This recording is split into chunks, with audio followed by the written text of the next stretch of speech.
the finals of the Superstars as Gastineau heads a field of NFL stars and Olympians. And then it's the final round of the Nabisco. Today, Sports World poses the question, who among our superstars is the most versatile athlete? Is he an Olympian, an American dream, a medalist in the '84 games? Or is he an NFL warrior, football's greatest on the gridiron? Today in the land of sun and sand, Miami, Florida, these 5 Olympic superheroes challenge the Supermen of the National Football League. They will determine who is the most versatile athlete. Today on Sports World, it's the finale of the Superstars.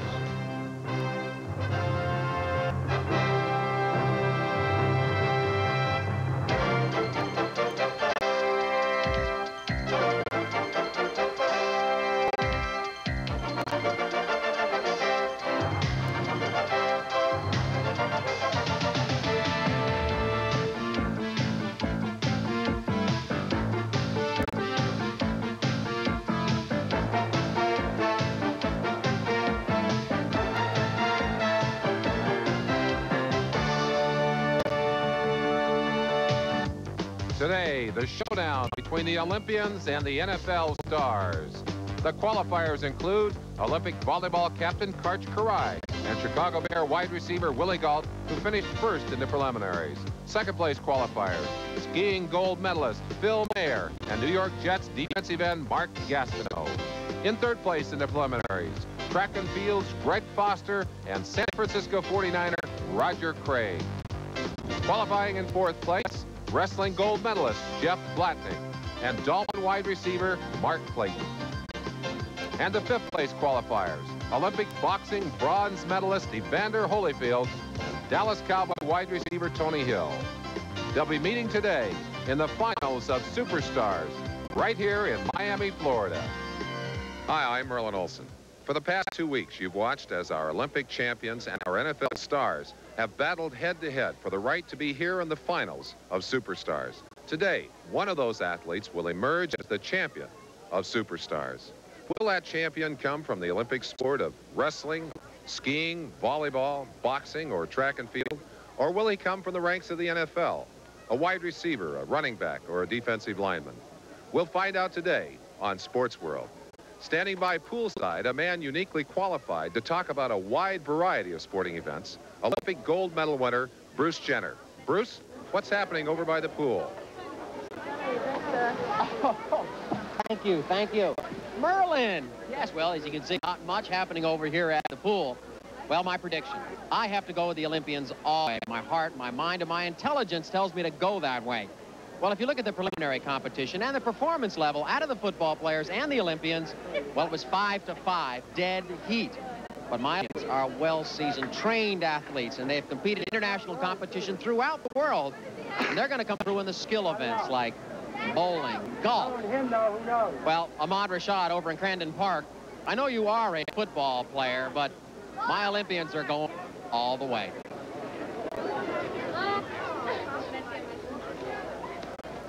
Bruce, you know, it's only fitting that you would side with these Olympic athletes, being a former Olympian yourself.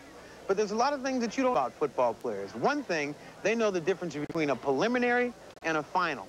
And while you're sitting over there drinking pina coladas, they're over here working out. Most importantly, football players are mobile, agile, and hostile.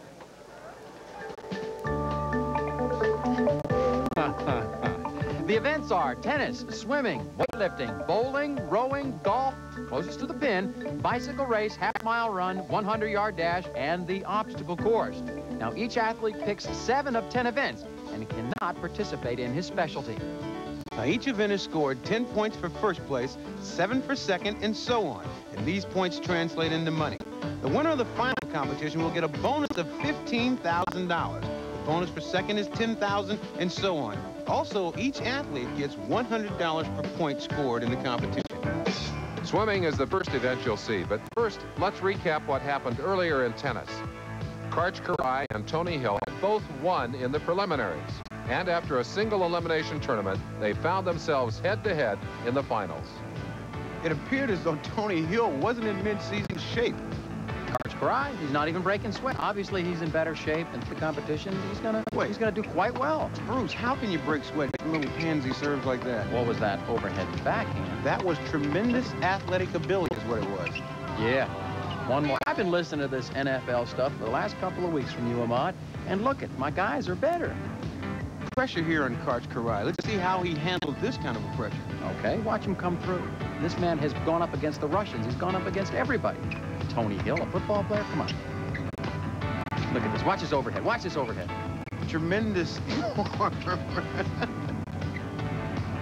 And it's wide. Karch wins tennis, of course. Big deal, Bruce. Now, if I could keep you boys separated long enough, let's post the scores. Karch with 10 points, Tony Hill in second, and Willie Gault in third, and Bruce talked to the winner. Well, Tony, right there at the end, I thought you were coming back. You were down, but then you really started stroking the ball better. Well, I really blew it. I got down 4-1. I gave this guy a lead. I gave him a few shots that he shouldn't have gotten. You know, a guy with his talent just took advantage of it. Yeah. Well, Karch, come in here. A little bit closer here. Congratulations. That was a good, tough match. Thank you very much. It took a lot out of me. I'm going to be dead for the rest of the day here. Well, you got swimming coming up next. Any prediction?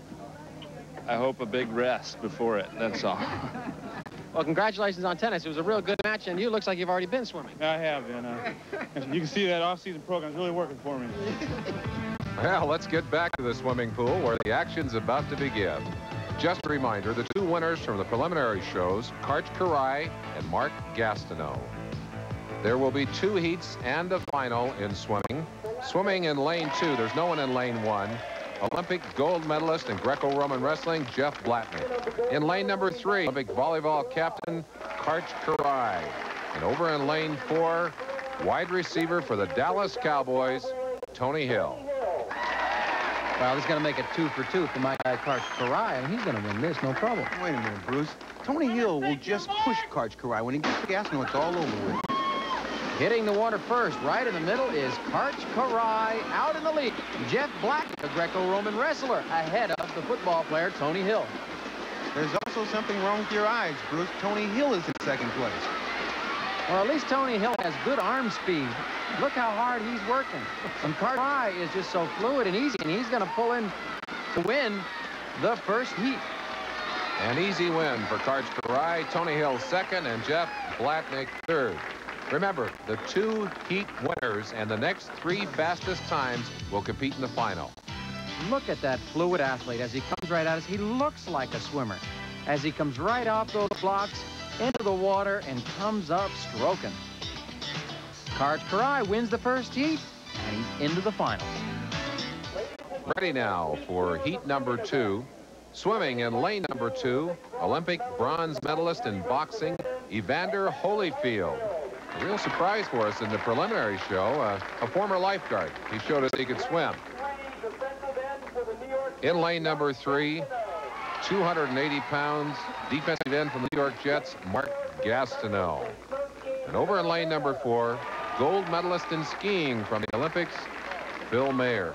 I don't think I'd want to let Gastineau into the pool first. Look at that entry. Bruce, you talked earlier about Karai's smooth, fluid style. Take a look at Mark Gastineau. Are they still doing those Tarzan movies? A natural. He actually looks pretty good. I am impressed. He doesn't do a flip turn at the end, but he gets a little crooked here. He's swimming off to the side a little bit, but besides all those faults, I think he's pretty good. He's just cruising is what he's doing. He knows that there's a final after this. He's just going to breeze right through and win this heat. If you think he's cruising, look how hard he's breathing at the end. Gastineau wins, Holyfield in second, and Mahre in third. And we'll be right back for the finals in swimming. Absolutely big day, and we're about ready for the finals in swimming. Bruce is down near the start line. Tony Hill, can you believe you have to do this one more time? No, I can't. But I think my odds would be great. If you move that lady there in the yellow to lane 1 rather than lane 3, I'll have a better chance of going down anyway. Okay, I'll remember that. I'll talk to her, see if she can move over a little bit. You're a gentleman and a scholar. All right. Mr. Gastineau, did you get enough oxygen in you? No, I haven't. I'd prefer 2 bottles after the race, please. If you don't mind, Bruce. Competition's right beside you. There it is, right there. Yeah, I know. It'll be a good race. Good. All right. Karch, take it easy on these guys, will you? I know Mark's ready to turn on the back burner, so I'm going to have to turn some on, too. Let me tell you, there's a lot of back burner over there. Mr. Holyfield, you notice I call him. I think you're the spoiler in this event. You're the guy that's going to come through with something. Oh, yeah. All right, well, good luck to you. All right. Now, here you go. Phil Mahre, skier, you've been in international competition, traveled throughout the world. How does this compare to the pressure? There's not near the pressure. I'm out of my specialty, so you just go out and have a little fun here and hopefully do well. Well, then have fun. Up and back. Karch Karch and his teammates have done a great deal for volleyball in this country, and Karch is still their standard bearer. It's nice to get the opportunity to come here and show that we do have world-class athletes in volleyball. And for a lot of years, I think volleyball was considered kind of a second-rate sport, that if you wanted to get a letter in high school and you couldn't make any other team, well, go out for the volleyball team. You can get a letter in that for sure. We don't feel angry. We're really happy that things are on the upswing. And I think this was another reason why we were so happy that one of us got to come here, was that this will help us a lot too. The exposure that, and maybe the respect that we can earn from things of this nature. We have to compete with football, basketball, track, and baseball, all drawing away a lot of talent from our direction. With good reason. There's a lot of money in those sports. Karch's concentration right now on Mark Gastineau. It looks like it's too much concentration because he's still in the starting block after everybody else has jumped into the pool. No, actually, he was just spotting the rest of the field because he's already caught up to Mark Gastineau here. Let's see at the turn. It is a dead heat. Mark Gastineau and Karch Karch in a dead heat halfway through the pool. Karch Karch starts to take the lead. He starts to pull away from Mark Gastineau. Karach's a beach volleyball player. He swims laps for fun. Karch wins the race. Gastineau in second. Hill comes in third. Holyfield fourth. And Mahre is fifth. Now, once again, to the right of your screen, we get a chance to watch this wonderful, fluid start by Karch Karch. But somebody should tell him it helps if you leave with the rest of the guys. But he did win, and Bruce is down there with the winner. Karch, you got left in the blocks. I think I could. Did I finish first? Yeah, you still won. I don't know how. I did get left. Great finish. Thanks. Took about 3 breaths the whole time trying to catch up to him. Well, let me get over to Mark. Mark is still with the living. I didn't hear you, Bruce. I asked if you were still with the living. Barely. I took on water down at the turn. To get about a gallon of water, I started choking. There's no excuse. Had a great start. Yeah, and he caught up to me and beat me. So I thought I'd get him on the start, but he came back and got me on the finish. Well, now, what a delightful thought. You have to go to weightlifting. It couldn't be any better thing, right? The overall standings after 2 events: in first place, Karch Karch; in second place, Tony Hill; and in third, Mark Gastineau, followed by Gault and Mahre. Next up, down on the beach, weightlifting.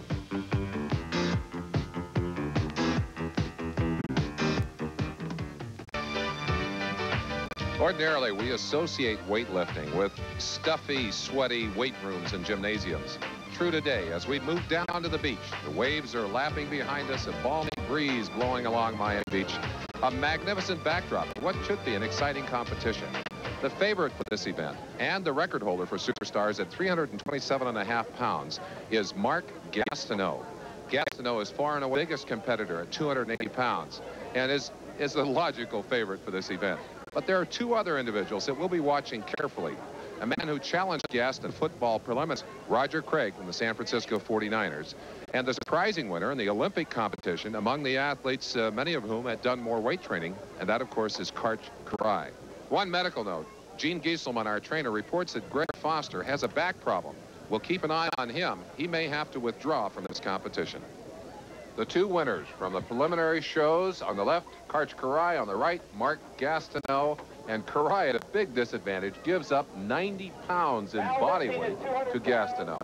The bar is set at 200 pounds. The first lifter, Greg Foster. Greg injured his back in training. He said it's been bothering him some, but not too much. But then after the lifting in the preliminary show, he said it really started to kick up. So he didn't know exactly if he was going to lift or not. He practiced once, didn't feel too bad, so he thought he'd come in and just see what happens. And Greg Foster gets 200 pounds up despite his bad back. 200 pounds, Bruce. He had a little trouble getting it up. Well, he's not really a big lifter. He's a hurdler. Excuses? Well, it's the only one I got. Next up, Jeff Blatnick, gold medalist in Greco-Roman wrestling, and he checked in with Gene Gieselman, our trainer, earlier. He's had some problem with sunburn, a severe sunburn, and he bothered him a little bit. Good form. Actually, he probably has the best technique of anybody in the competition. He uses split leg technique. He lifts the bar well. He's really a quick athlete, and a wrestler's like that. They have to be able to use their strength, and quickness is so very important. Next up, one of our favorites, Karch. And Bruce, I'll say one thing for Karch. He really did his homework before he came to this competition. You know, he's been saying all week that just the week before he found out that he was coming down to this competition, and then he hadn't been able to train for it at all. He spent like one day at weightlifting, and he has very good technique. Well, if that is the case, I mean, you really have to take your hat off to him. He's really had a great performance in the preliminaries, and so far in the show, he hasn't lost an event, and at 200 pounds, he looks quite good here. 200 pounds, Bruce? I could look good at 200 pounds. We're talking about lightweight here. All right, here comes your football player. Roger Craig from the San Francisco 49ers. Remember in the preliminaries, he pushed Mark Gastineau. You could tell there's a remarkable difference. Watch the way he approaches the bar. See, he's getting his face together, trying to psych that bar out, got the Michael Jackson gloves on. He's together. The bar's at 200 pounds. Roger Craig, very, very strong for his size. You talk about somebody having an easy time with 200 pounds. How about that, Bruce? Now notice the walk. Walks don't score points. Lifting scores points. And this is the man that's going to do the lifting. Wait, don't try to change. This is a football player. Don't try to jump on this side. Now, boys, if I could just keep you separated long enough, let's get back to the action. Mark Gastineau, of course, the record holder for Superstars, 327.5 pounds, lifting that weight easily.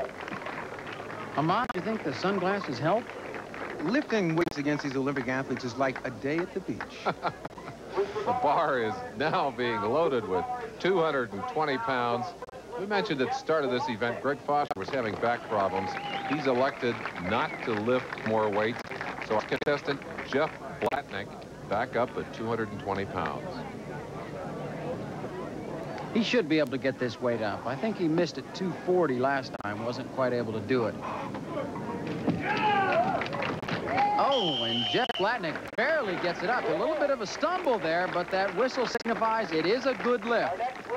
Now, the rules of the lifting competition, the bar must be extended, elbows locked, and the weight controlled. When the whistle blows, it is considered a good lift, and the athlete can bring it down. Karch, our next lifter, and Karch does tremendous training with his legs, great leg strength. He was able to use that leg strength, drive that weight up, and let's watch his technique here.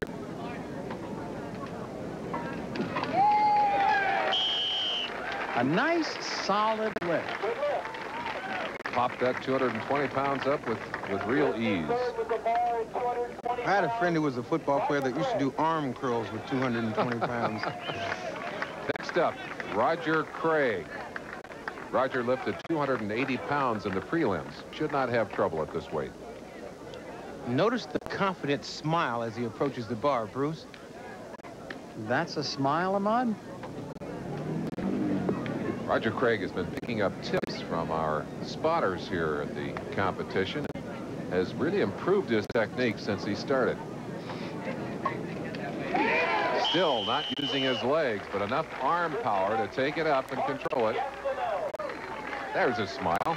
Successful lift. Next up, Mark Gastineau. And Bruce, does that belt really help the back?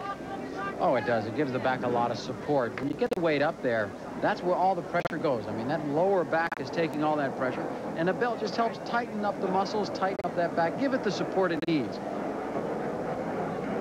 Gastineau not even resting that bar on the chest, just simply pops it up with arm strength and walks away. Mrs. Gastineau and daughter Brittany enjoying the competition. The bar now loaded with 240 pounds. We're starting to get some serious weight up there, folks. Yeah, in fact, this is where Jeff Blatnick went out last time, 240 pounds. So you know he's going to come up to this bar with a tremendous amount of determination. Well, it's been serious for these Olympic athletes the last 3 weight levels. Now, I may have to give you this event, Ahmad, but my Indians won the last 2 events, so they are in the lead in the overall competition. Jeff Blatnick at 240 pounds. No, cannot control it, and that's why we have spotters here. You saw how quickly they moved in to take that bar, making sure that our athletes don't injure themselves here in the competition. Tough lift. I thought you might have it there, but it looks like you lost it right at the end. Couldn't get under it. I think if I practice this a little bit, I could move up. All right, now this is the big lift right here. He'll get it. He's tough. Oh, yeah. All right, well, let's take a look at it. Actually, his technique is pretty good. Yeah, he's got great technique. He explodes using his hips and his thighs, just bends them a little bit, and he drops right under it, locks his arms out. He's got it down. He said he got some coaching from Los Angeles when he was back there. Listened to a guy for a half an hour. Paid off. It certainly did. Well, good. You got in there for 4th. It's points. You betcha.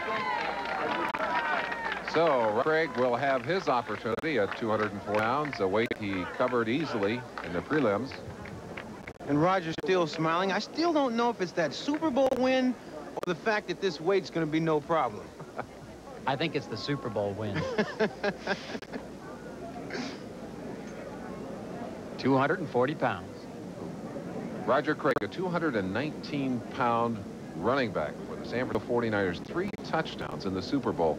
I don't blame him if he's still smiling about that performance. And he can smile again.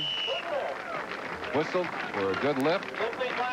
He doesn't even appear to be straining at that weight. Well, Roger's been training carrying that big heavy wallet around after the Super Bowl. Next up, Mark Gastineau. And Mark's quite a story. One of those late developing athletes. Really did not have much success in high school, and wasn't until he got to pro ball that he really asserted himself. And once he developed, he took off. He certainly did. 280 pounds, and he plays with 240 pounds on the bar. We'll be back with more lifting on Superstars right after this.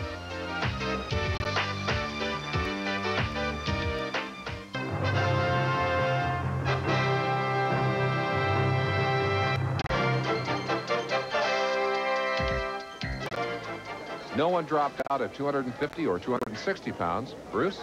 Now the weight's going up at 270 pounds. You had trouble with 260. It looks like Roger Craig did not have any trouble with 260. He put it up pretty nicely. What about not even lifting this? Because it looks like you got 3rd place wrapped up whether you attempt this or not. Well, that's a good point, but I'm pretty much lifting for myself right now because I know these guys will be able to do another 30 pounds or so. Just give it that last effort. Well, then go out there and have fun with it then. Do it for yourself. Great, thanks. Actually, a smart move by Karch, because I think he's still hoping that there will be a mistake, perhaps, on the part of one of the other lifters.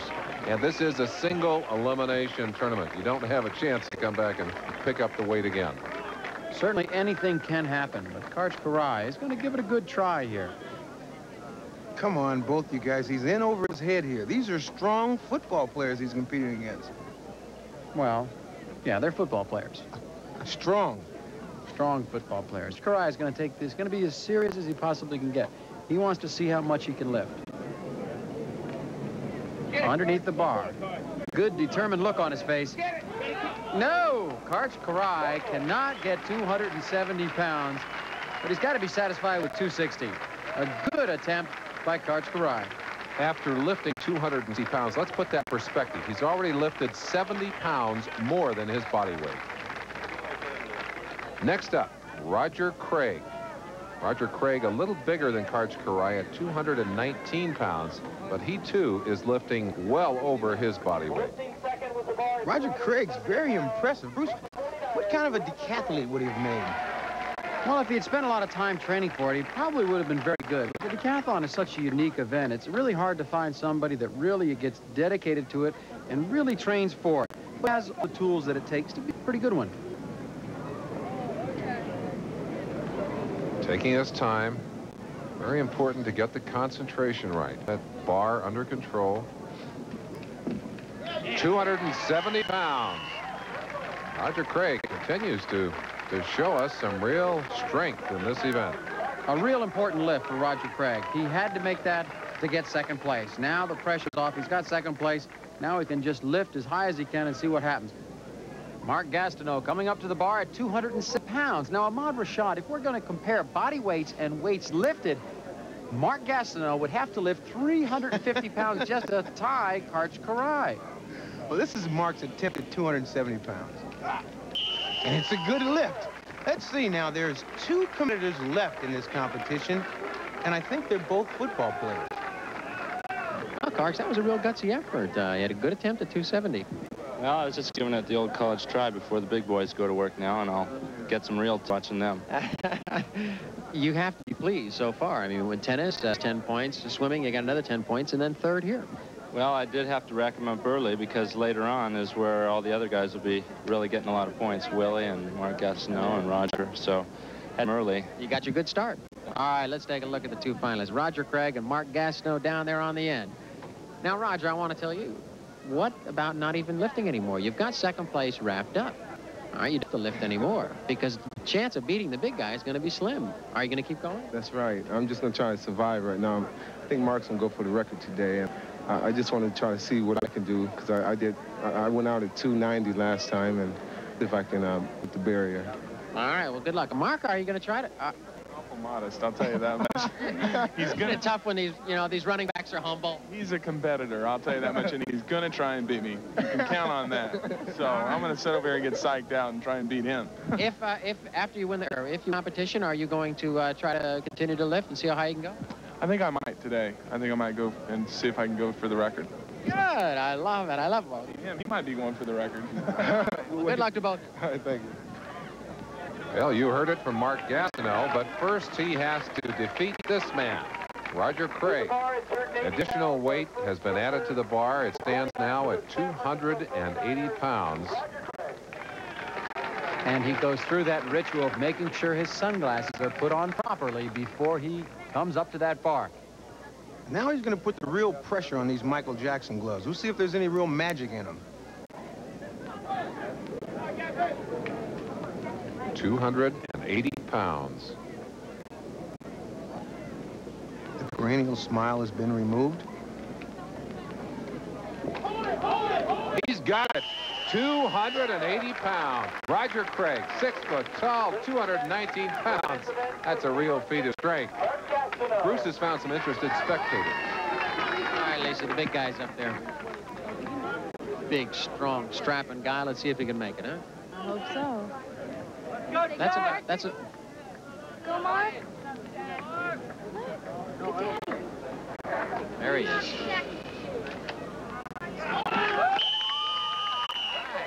No problem. You got to be proud of him. Mark really is a very, very good athlete, all-around athlete. I mean, he's also a big, strong guy. But, I mean, he does well, like in swimming. I was amazed how quick he was. Mark is a really good competitor and an excellent athlete. So events like this come easy to him. Things like golf and bowling, those are things he has to take his luck as it comes. Yeah, but, yeah, in the preliminaries in golf, that was amazing. He wound up winning golf. Surprised me. He usually isn't that good a golfer, but he really had a good shot that day. He was surprised himself. Something interesting here. Both lifters have agreed to pass 290 pounds. The bar now holds 300 pounds. Merlin, this is amazing. That football's evolved to this. 219-pound running backs lifting near 300 pounds. 300 pounds. I remember lifting that much weight when I was even young and strong, Mike. This is a real personal challenge. He's lifting for himself now. Although I think the other thing that motivated him here, Ahmad, he really believes that if Gastineau makes a mistake, even if he can't lift this weight, they'll both be tied. Successful lifts at 280 pounds. The thing I don't like about weightlifting is that it's too serious. I'll tell you, it's serious with 300 pounds on the bar. An All-American tailback at Nebraska. He did a lot of weightlifting there and has continued to lift as a member of the San Francisco 49ers. Has it off the bar. No, not able to push that weight up with all of his strength. He finally hit the wall. But now it's up to Gastineau. Mark Gastineau must push that 300-pound weight up to win this competition. Now, that's a lot of weight. That's a real lot of weight. Yeah. When you take it off the bar and you put it on your shoulders, you almost know you're in trouble. That's right. I had a good grip on it, but I kind of lost it on the technique. And yeah. It's not a weight to be pushing out. All right, now here goes. Could get him. You think so? No trouble. All right, let's take a look at it. See? Now, there's a lot of weight. Yeah. All right, Gastineau. Congratulations, second place. Come on here.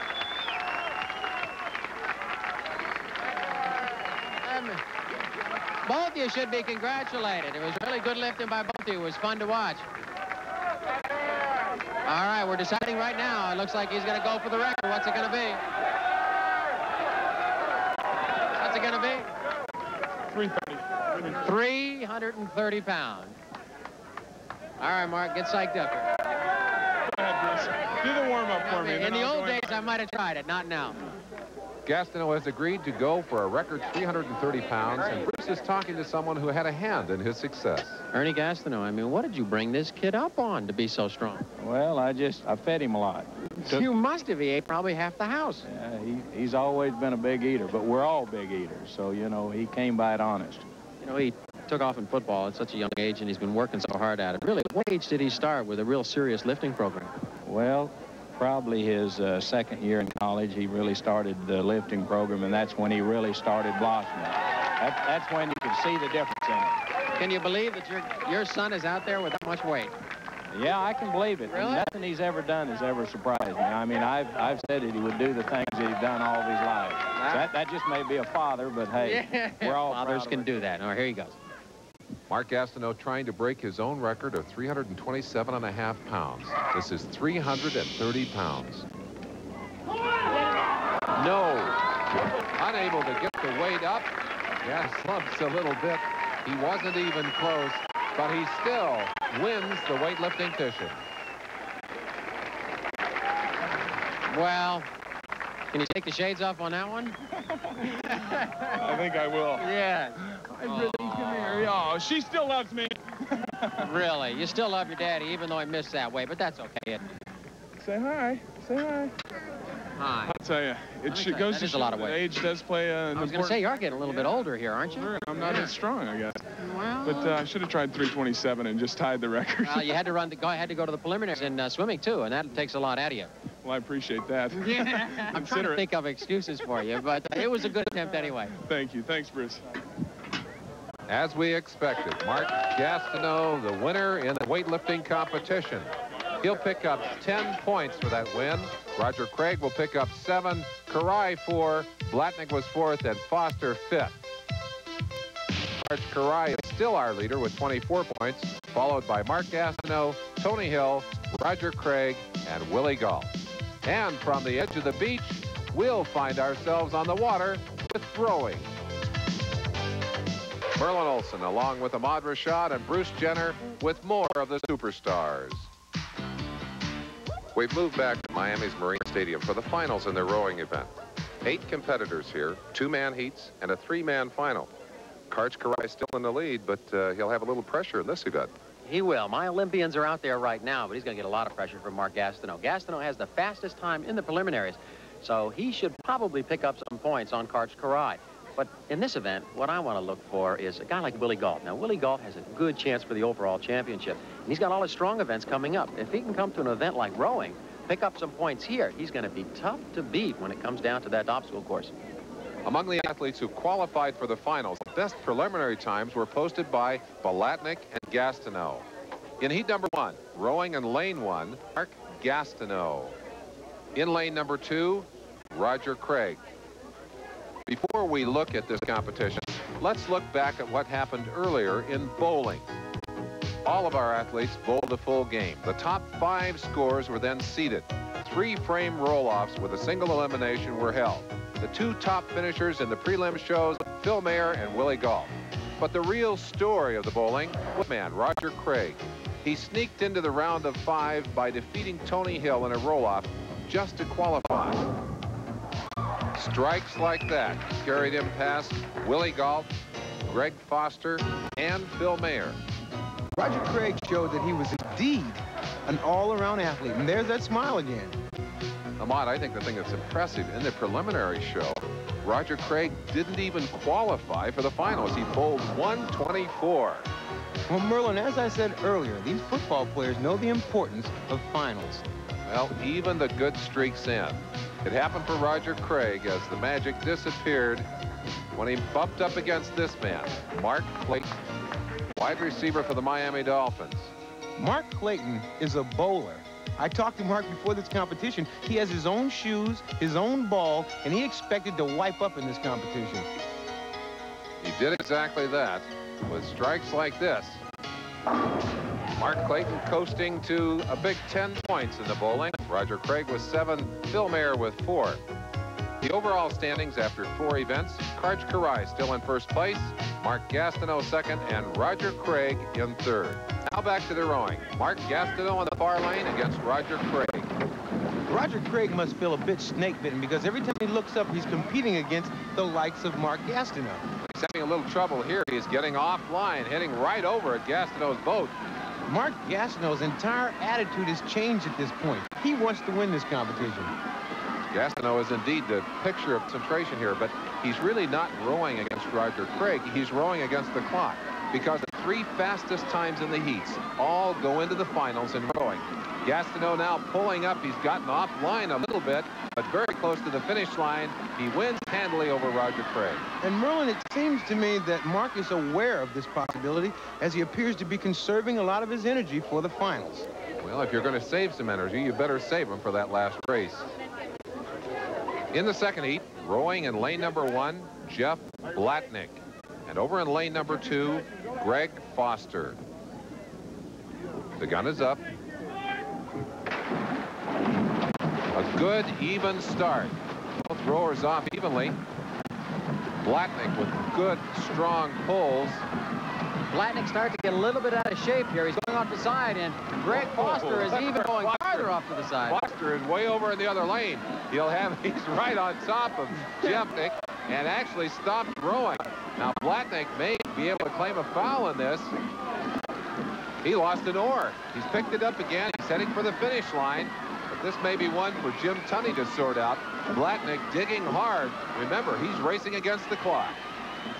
Greg Foster still wandering, and Bruce, wasn't Foster one of your favorites in this event? What are you, both you guys teaming up on me now here? Greg who, anyway?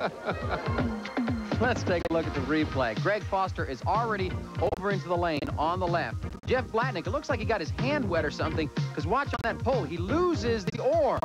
Tries to regain his composure, and then he's back into the race, trying to get his best time. In Heat 3, Tony Hill, Dallas Cowboys against Karch. Karch did not row in the preliminary show, but elected to row instead of ride the bikes in the finals. Aha, we have a bit of strategy on the part of the Olympian. Well, he's a smart guy. Actually, what happened is he got shut out of the bike race. He didn't score any points in the preliminaries. So he thought, well, maybe he can get into rowing and score some points here. And he looks very good, very strong. Look what he's doing to football player Tony Hill.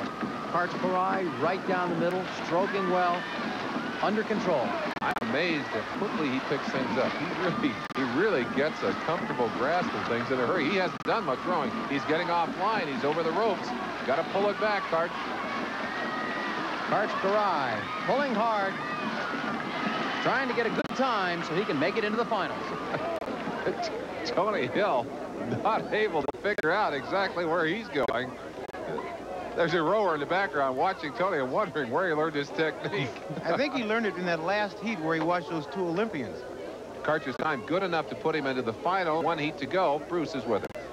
Karch, I thought it looked like a pretty good run at it. You got off to the one side at one point, but I thought it was a pretty good row. That might have slowed me up a little. I was hoping for about a 35 so I could sneak into the final and get some points. I don't know. Willie still has to go. He'll be tough at this. We'll see what happens. I'll just watch he and Phil. Let's see what they do, huh? All right, you're in the overall lead right now. Coming up in the next few events, what do you have that you feel you can do real well in? I think I can do well in the half mile, although Evander just makes a sprint out of it. But I'm just praying for a total luck shot in the golf. It is swimming suit weather here in Miami as we prepare for the final heat in rowing. In lane number 1, Phil Mahre. And over in lane number 2, Willie Gault. A perfect confrontation between an Olympian on the top of your screen, Phil Mahre, one of the great skiers this country has ever produced, against a football player, Willie Gault. Willie missed a stroke right there, caught the water on the way back, and Phil Mahre begins to pull away. Almost a full boat lead at this point. Mahre pulling confidently and deep, getting out in front of Willie Gault. Technique's so important in a race like this. And if you watch Phil Mahre, he has perfect technique in this race. He's right down the middle of this course. Thank you, Ahmad. Actually, the time to beat, 36.88, will get him into the finals. That'll get him ahead of Karch. Phil Mahre's time, 36.07. Willie Gault finishing well behind. That puts Phil Mahre in the finals against Gastineau and Blatnick, and leaves Karch, well, wondering about his strategy. All right. So with that performance, you make it into the finals. Isn't this exciting? Yeah, I needed that badly. I need points. But it was a good row. It was good and straight all the way down. Whoever said skiers weren't good all-around athletes? I mean, bowling, you were fabulous. You come back in rowing, events that you really have never spent that much time in. No, not really, but, you know, I've done a lot of sports throughout my life, really, and skiing just happened to be the one that I excelled in early, and so that's where the roads led. But it's a lot of fun. I'm enjoying myself. The Goodyear Blimp Enterprise from Pompano Beach, Florida, surveys the scene. We'll be right back with the rowing final. An absolutely gorgeous day. Merlin Olsen, along with Ahmad Rashad and Bruce Jenner, we're back at the Miami Marine Stadium for the finals of the rotation. Rowing in lane 1 will be Jeff Blatnick. Over in lane number 2, Mark Gastineau. Our third finalist, rowing in lane number 3, Phil Mahre. The first 3 positions at stake in this race. Karch was given 4th place, 2 points, and Willie Gault picked up 1 point for 5th. Gentlemen, I think we're going to see the best of Mark Gastineau here, because when you talk about having it all, the great upper body strength and the great technique, Mark Gastineau has it. Something else that Gastineau has, he's showing it here, is determination. He's determined to win this race. He's out very quickly to a good lead. Black second right now, and Mahre falling back to 3rd. Mahre at the bottom of the screen, catching the rope with his oar. That puts him even further behind. Mark Gastineau pulling very hard at the finish. He's very determined, because right at the start, the official says, if you win, you can eat the oar. And he came through with Jeff Blatnick in 2nd and Phil Mahre 3rd. Mark Gastineau's winning time was 32.75. Bruce is standing by to talk to him. That's an easy 10 points, huh? I don't think I can take much more of this. I'm telling you, I'm worn completely out. Those guys pushed you all the way. Oh, they did. That was a good race. I'm so tired. I'm going to go home and go to bed. Well, once the competition is over with, you can do that. For about a week straight.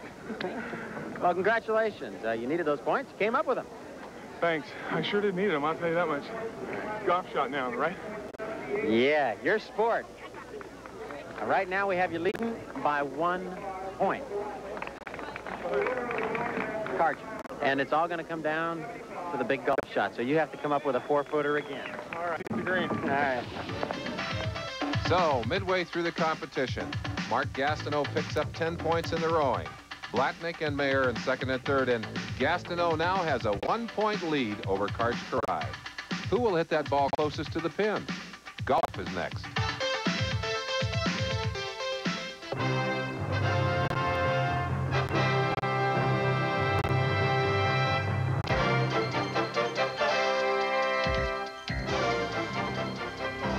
It's almost time for the cycling to get underway, but first let's look at what happened earlier in golf at the Key Biscayne Golf Course. Now, Merlin, remember the preliminaries. Jeff Blatnick won his preliminary with a shot at 33 feet 6.5". Now, Bruce, you remember the preliminaries. Gastineau won his preliminaries with a shot of 4 feet 2 1/4 from the hole. No contest. This was Jeff Blatnick's first shot. Nice, smooth stroke. Hit the ball directly at the pin. Just a matter of distance. Short of the pin. A shot that was 36 feet 9 1/4", the best so far. This is a 145-yard hole over water, a par 3.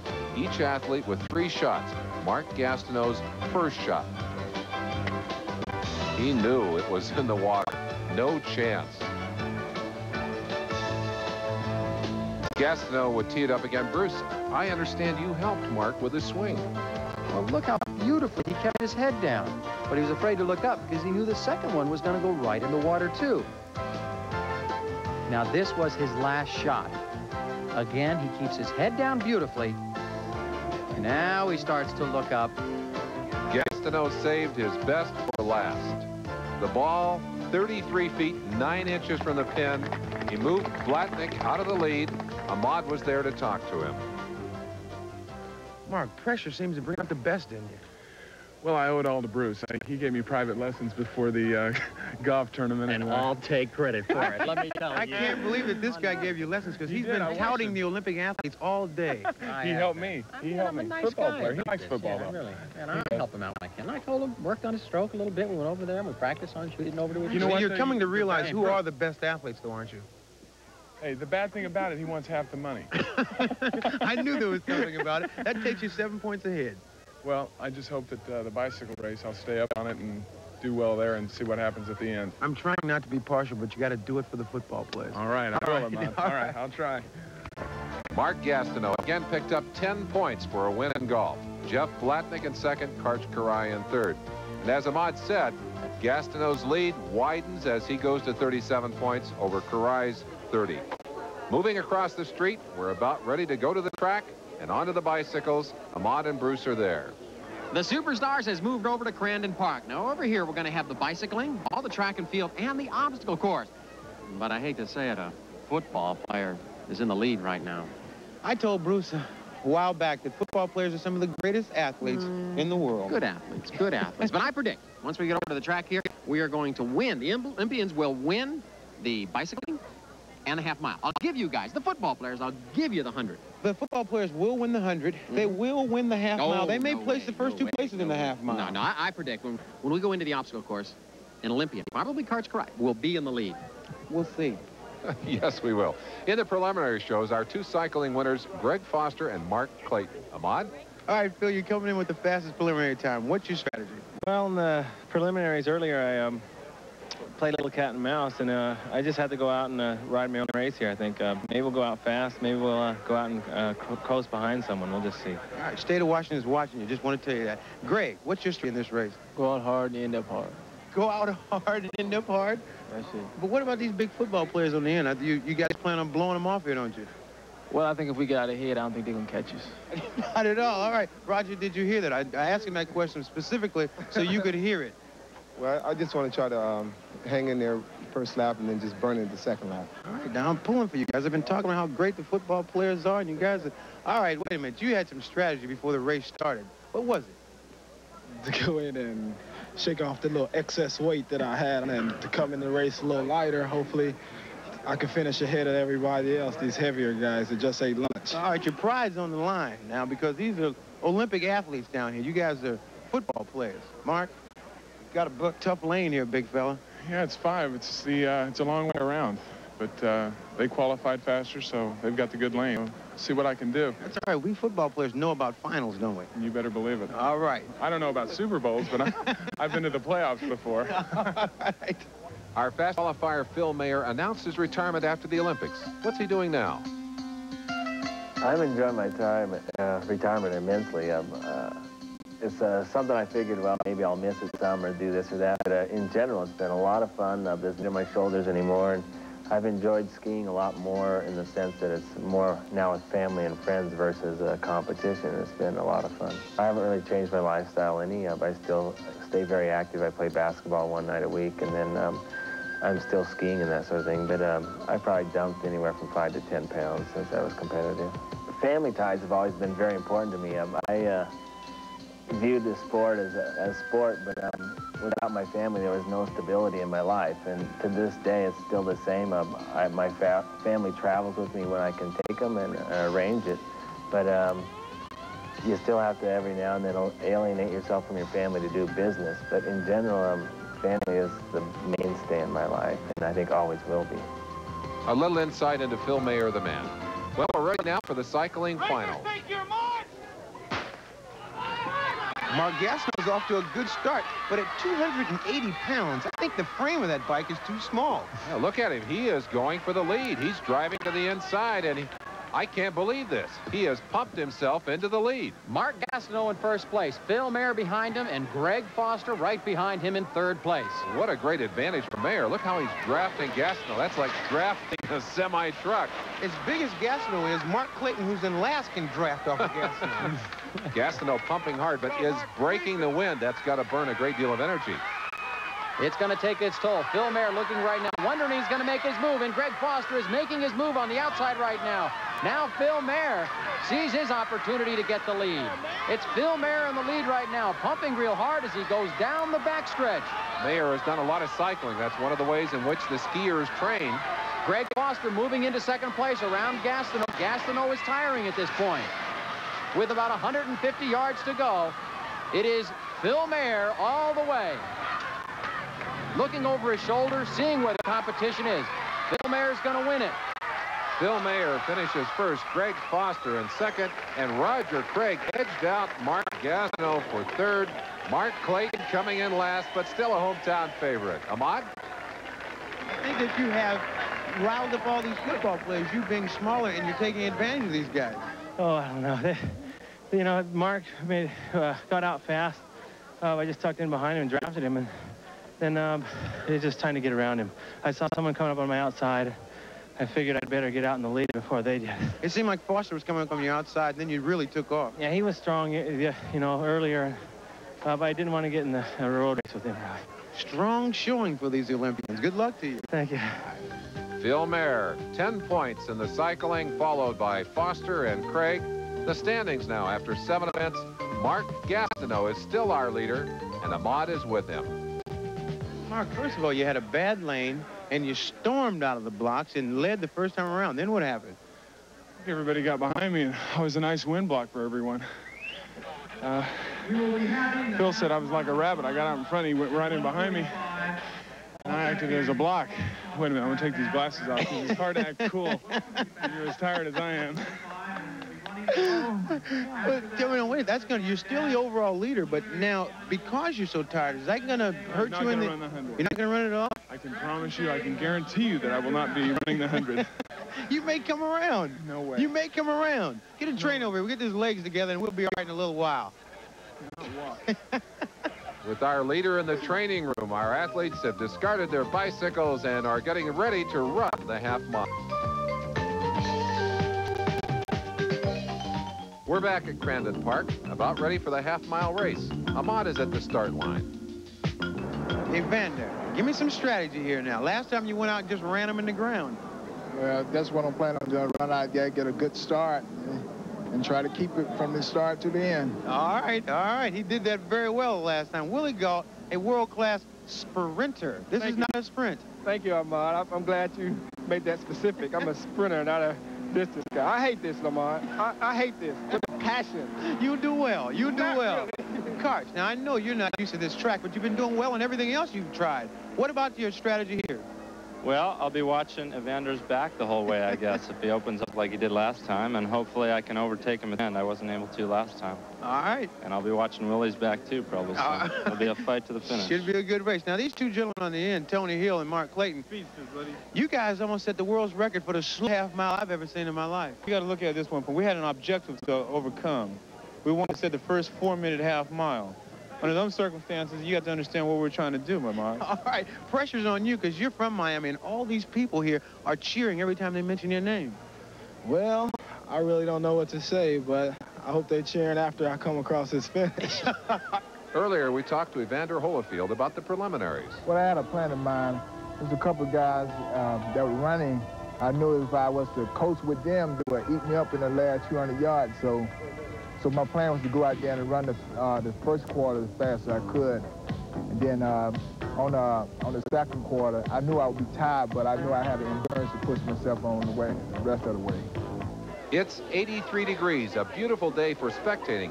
How will that affect the runners, Bruce? Well, it's going to be tough on him, but Evander Holyfield is tough. He's going to eat up those football players. I don't think Willie Gault is going to stand for that. He's run this half mile many times. I know he's an Olympic sprinter, but he'll be tough in this half mile. We'll see. It's 2 laps around, half-mile run. One of the most interested spectators here, Mark Gastineau. His eyes on Karch. if Karch Karch can score well here, Gastineau, who said he will not run the 100, may be forced to do so to maintain his lead. Evander Holyfield out very strong. And looks like for Mark Clayton and Tony Hill, it's another strategy race. These two fine wide receivers that are supposed to be swift and fast are embarrassing me at this point. Evander Holyfield doing very well right now, but the story is Karch Karch is not letting him get away from him. In the preliminaries, at this point, Evander Holyfield had a 100-yard lead on the rest of the field, and Willie Gault is now running this race very hard. Willie Gault is in a good position because if it comes down to a sprint, no question that he would win. And what are these two guys doing? Are they in the same race? Whatever they're doing it very cool. And now Karch Karch is making his move around Evander Holyfield. With 1 lap to go, it's Karch Karch in the lead. Mark Gastineau looking on, thinking, uh-oh, I might have to run the 100. If Karch Karch can win the half mile, he will go into the lead in the Superstars competition. But can he last? He's got 300 meters. Willie Gault looking at Evander Holyfield's back, trying to keep in contact here. I think he plans a sprint at the end of the race. And sprinting is the last thing on these two gentlemen's minds. They're just trying to finish. It's like a completely separate race from the other one. Karch Karch going down the backstretch. Gastineau getting very nervous. Karch Karch looks very strong. Evander Holyfield has slipped back. Willie Gault, I don't know if he's going to have enough speed left in him to get second place and beat Evander Holyfield. It looks like he's sort of backed off now. But Karch Karch, it looks like he's going to win this event and take the overall lead in the Superstars competition. He's looking over his shoulder, knowing he has to run the 100 right after. He's going to try to save his legs as best he can here at the finish line. A big win for Karch Karch. That puts him into the lead in the Superstars, and that will force Mark Gastineau to run the 100 or allow Karch to win the competition. Evander Holyfield finishes second, and it appears that Willie Gault will come in third. Willie Gault gave it a good run. He went out real hard in that first 400 yards, tried to stay with the field, but then just didn't have enough to bring it in. He proved one thing, Bruce. Before the race, he said he was a world-class sprinter. Well, he proved that he's definitely not a world-class half-miler. And these two guys, the most important thing here is you'd never want to look like you can't run any faster. They look good right here, don't they? They look the freshest of anybody coming off the final turn. Whoa! Here they go. Wait a second. For the first 750 yards, there was no race at all. And all of a sudden, now in the last 50, they're going to make it a race. Mark Clayton gets fourth. Karch, with that win, you have now taken over the lead. And Bruce Jenner predicted it. He predicted it. Well, I knew it would take 10 points to take over Gastineau. Now I hope I can loosen up my hands a little and try and get a fourth in the sprint. You didn't lose at all in that race, did you? We'll see. Hopefully I can go 100 more. All right, well, Bruce, you were right. But we are going to come back in the next event. Congratulations to you, Thanks Karch. a lot, Mahre. A very tired Karch Karch earned 10 points for his victory. Holyfield is second and Gault third. Overall, here's how it stacks up. Karch now has a 1-point lead over Mark Gastineau. It comes down to head-to-head competition in the 100-yard dash.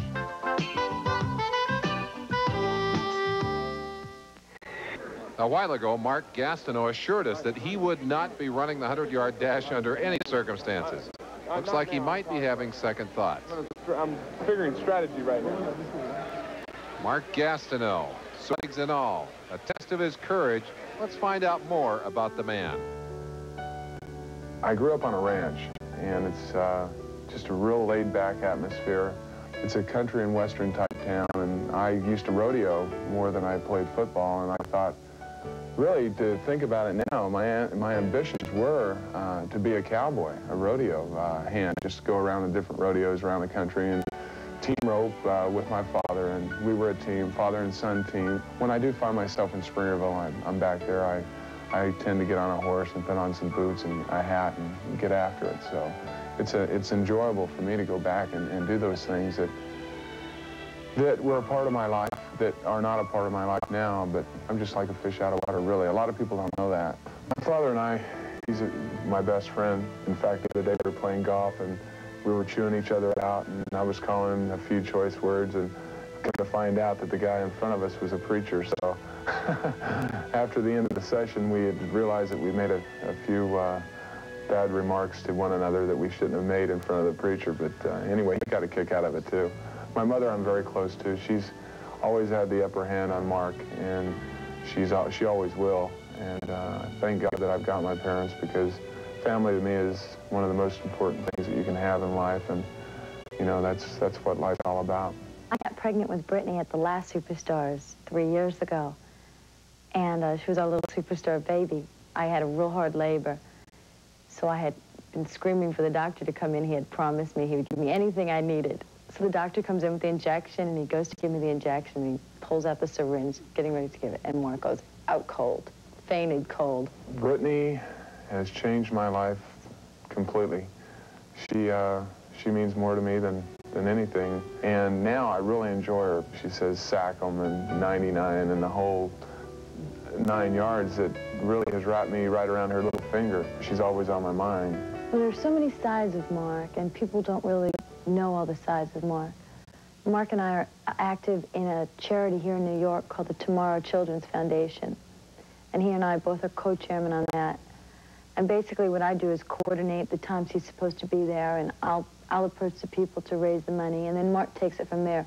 Mark is the celebrity who can make the difference. You know, I can be at the luncheon and I could do all my talking, yet when Mark shows up, we get the result. I'm an extremist. But it's good in a way too. When I go sit after something, I'm not happy until I get it. And that's the way my football's always been with me. So I want to be perfect, I want to be the best, and I want people to know me as being one of the best. Time will tell. He just may be. Merlin is with the two leaders. Well, gentlemen, it's down to this. We're just moments away from the start of the 100-yard dash, and it will be the final event for both of you since you're not in the obstacle course. And Mark, I watched on that bicycle. It looked like you tied your legs up pretty good there. I was very tired. I was exhausted, but since he won the half mile, it looks like I'm going to have to run the 100-yard dash. I was hoping that nothing against you, but he wouldn't win the half mile. I could coast and not run this, but it's going to come all down to the 100-yard dash, so it's going to be interesting. Karch, on the physical side of it, looked like you burned yourself out pretty good. Did you give too much up in that half mile? I may have. My hams really tightened up after that, and I kept looking over my shoulder thinking somebody had a better kick than they did, so I'm still trying to catch my breath now. Well, one thing I know about both of these competitors is that they will be firing out of the blocks. Mark, are you going to be looking across, or are you going to be looking at the finish line? Straight ahead, trying to make it through. Karch, how far do you think it's going to be down there? Too long, too long. Trying to catch up to a guy. This guy's 85 pounds heavier than me, can lift twice as much, and he's still faster than I am. He's an awesome athlete. We haven't raced yet, though. It's being very modest. Well, the positioning is taking place, and it's down to this. The decision will be made here in the 100-yard dash between Mark Gastineau and Karch Karai. Gentlemen, good luck to you.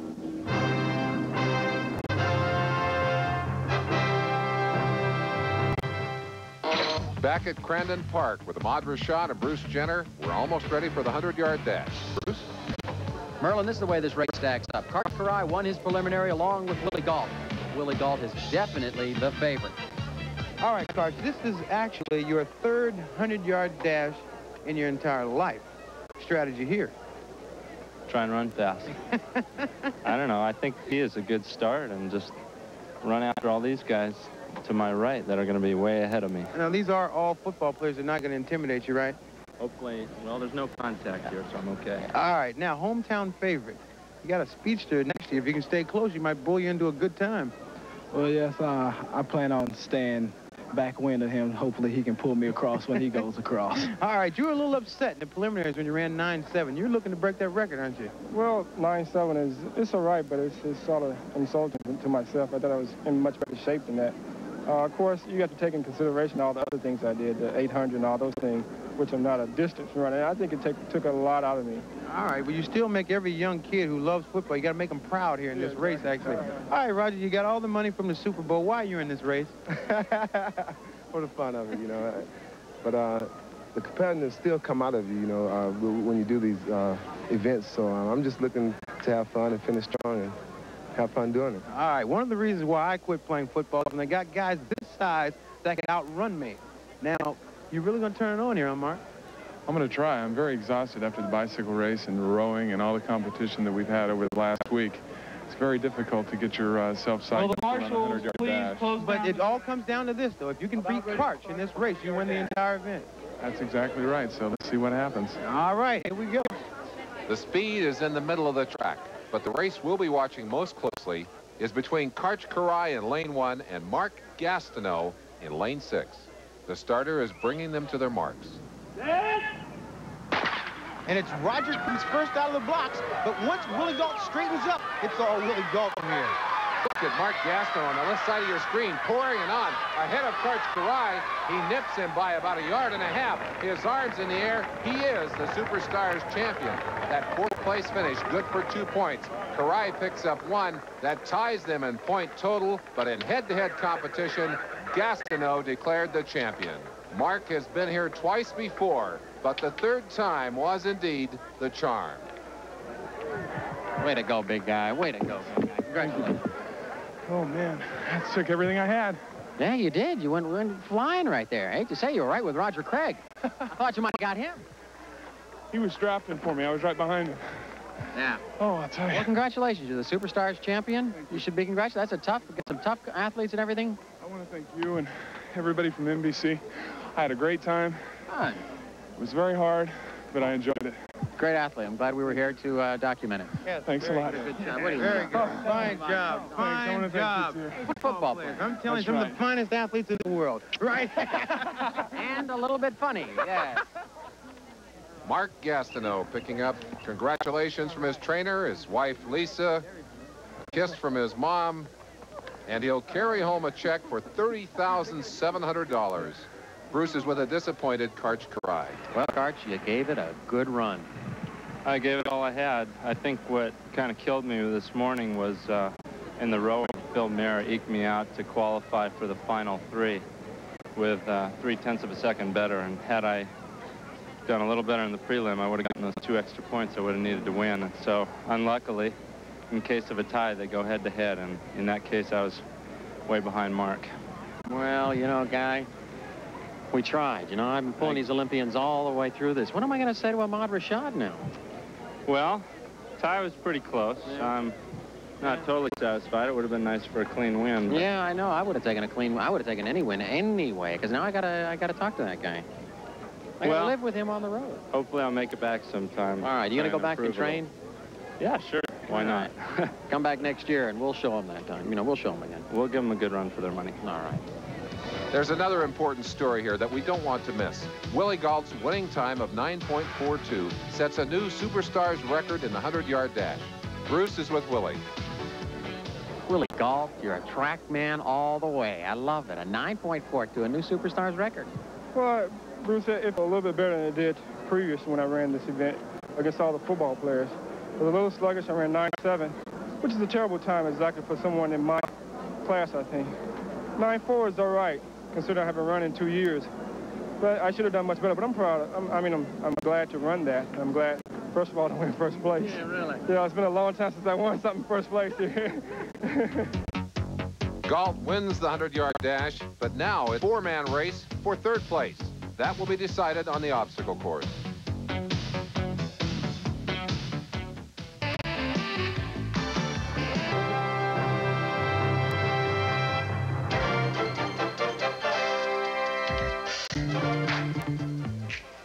Merlin Olsen with Ahmad Rashad and Bruce Jenner, and that's the obstacle course. How tough is that course? We have finally gotten to obstacle course. Now, although the overall championship is not at stake, there's 4 men that have a chance for 3rd place.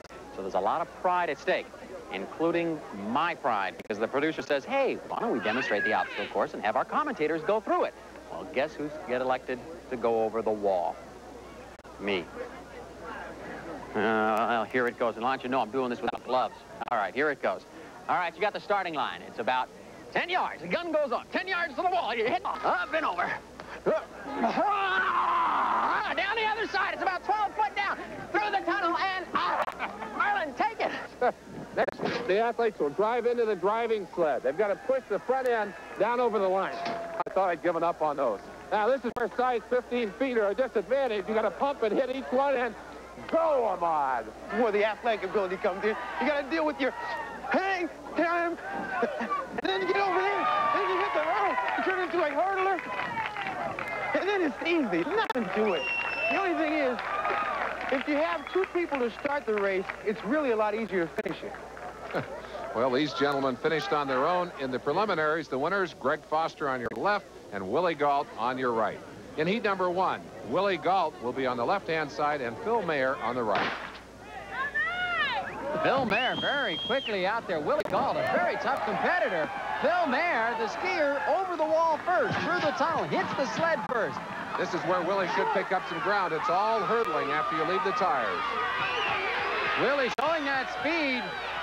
Over the water jump cleanly. Phil Mahre also hurdling the high jump. And look at Willie Gault take those hurdles. Phil Mahre, a very good time, very impressed. Willie Gault's time of 22.60, very good. And remember, the two top times end up in the finals. The next heat, on the left, Greg Foster, on the right, Evander Holyfield. And this is the battle of the hats.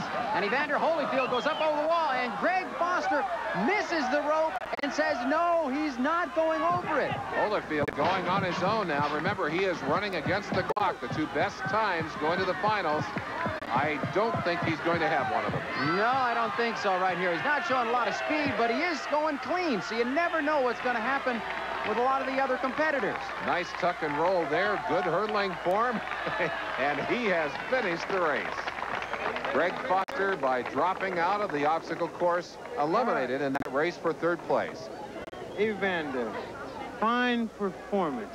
Fine performance. Greg Foster just looked over it, saw you, and just didn't even want to deal with it. Well, I seen him miss the wall, so I just kept going. All right, you saved a little bit. You got it at 100 and stored it all up and came back strong. Oh, yeah. Great performance. How do you feel like you've done in this competition? Well, I probably played 4th or 5th. But none of them can stick and move like you can. I'm telling you. All right, thanks, Evander. Greg, a track and field guy, I was expecting big things from you. What happened? Well, I was expecting a new record. I just slipped at the start, and they just threw my footing off. I jumped with the wrong foot, and I didn't get up as high as I wanted, and my hand just slipped right off the rope.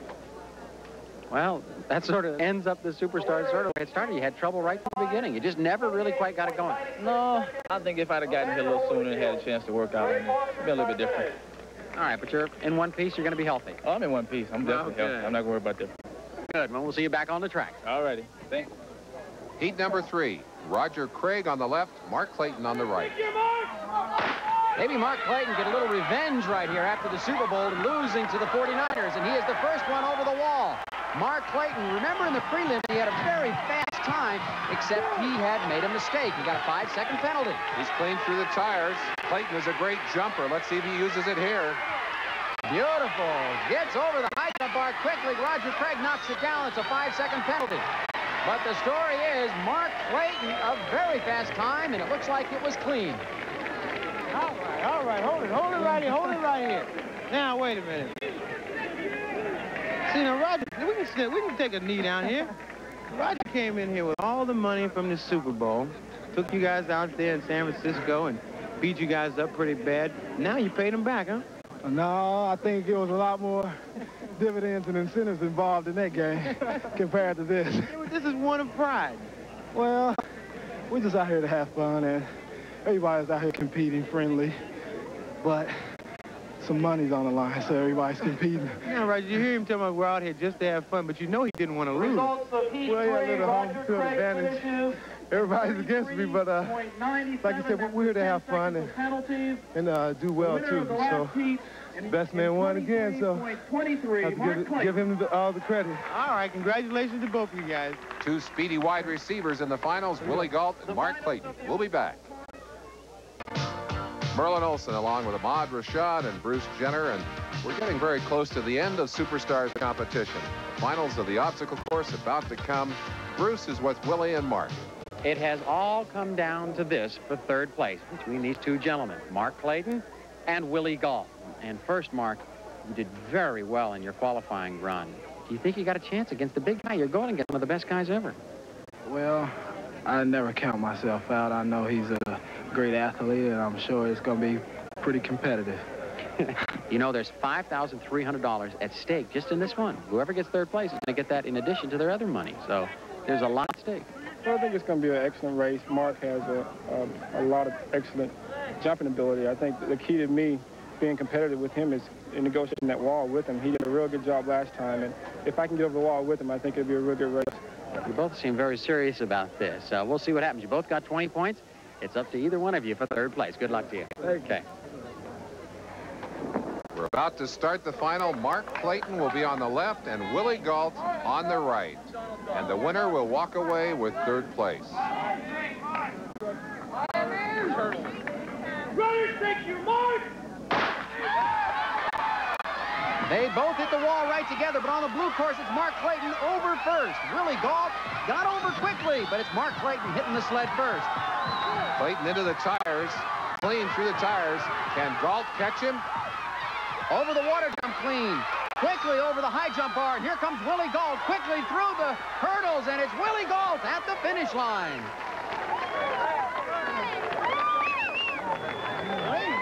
Wait, hold it. Boy, we're just all out here just to have fun, just a little friendly competition, don't care who wins. Didn't look like that when you came over that water jump. Well, Mark had me about 5 feet, and I know my strong parts is sprinting. I knew if I could catch up with him at the high jump, I could beat him over the high jumps and the hurdles. So you knew that once you got to that point, your strength would come through. Yes, because I am a hurdler. Had a little advantage over him. He did his strong part, the leaping, and he did a real good job. You did a fine job. You broke a record, as a matter of fact. All right, Mark. You came over the wall smoking. Looked like you lost a little bit after you came over the water jump. The winner of the obstacle course, setting a new record. Like he said, his strong point was the hurdles and the leaping of the objects like the water jump and the high jump pit and the hurdlers. It just enabled him to just come back strong at the finish. First, second, and third you guys ran it well because you both set a new Superstars record. Well, we figured at the beginning of the race it would be a great finish and a great race overall. It just came down to one-on-one, head-to-head. The best man won. All right, so Willie Gault takes third and also picks up $5,300. A fine showing by these two wide receivers, showing that you guys are, in fact, superstars. Willie Gault's time of 21.43 breaks a long-standing record in the obstacle course. Let's take a look at the final standings. After all of the conversation about the Olympians and the wide receivers, it was a defensive lineman, Mark Gastineau, that walked away with all of the honors, with 41 points and $30,700 in total winnings. In second place, Karch. Third, Willie Gault. Fourth was Mark Clayton. Fifth, Phil Mahre. In sixth, Roger Craig. Seventh, Jeff Blatnick. Eighth, a tie with Greg Foster and Tony Hill. And rounding out the field, Evander Holyfield. We'll be back. Well, that just about wraps things up for NBC Sports World's coverage of superstars. And Ahmad Rashad, come on in here. You know, we only brought one defensive lineman down. You brought a lot of wide receivers, but I know who won. I know. You know, Mark Gastineau realized that he was going to have the burden of all the football players in the world on him here, and he lived up to it. I mean, he really accepted the challenge. And I've been trying to tell Bruce Jenner all week that football players are great athletes. Well, Bruce, a little double teaming here. The football players did make it out in the final closing, although Karch did have a great performance. There's the money changing hands, folks. Can you believe that? I call it a tie. It was a tie in points. I'm calling it a tie all the way. I'm not going to concede to the football players. But, you know, hats off to Mark Gastineau. He did a great job. He's a very good athlete, especially for his size. It's amazing to watch him run. But Karch was in there. All my guys, they represented themselves well, but it's a tie. What can I say? And we're reminded again that although it takes great ability to get to the Olympics or into the NFL, that ultimately it's that competitive spirit that really lifts some athletes above the others. Well, that finishes it up here, and thank you very much for watching. On behalf of Ahmad Rashad, Bruce Jenner, and me, Merlin Olsen, thanks for watching, and goodbye from Miami.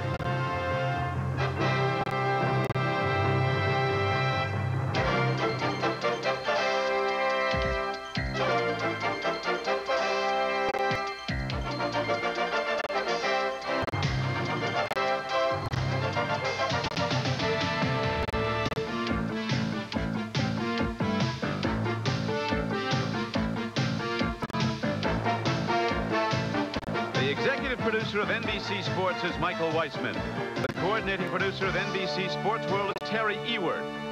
The coordinating director is Bob Levy. Sports World produced by Carla Engelman. Superstars produced by Terry Ewert. Superstars directed by Bob Lanning. Technical director Sal Nagita. Associate director J.D. Hansen. Associate producer John Gilmartin. Next week, Sports World travels to England for 2 exciting events. It's the jewel in the English horse racing crown, the Grand National Steeplechase from Aintree. Plus, James Kinchin will put the heat on Buster Drayton when they meet center ring in a 10-round middleweight bout. That's all next Sunday, April 14th at 4:30 Eastern Time, right here on NBC Sports World.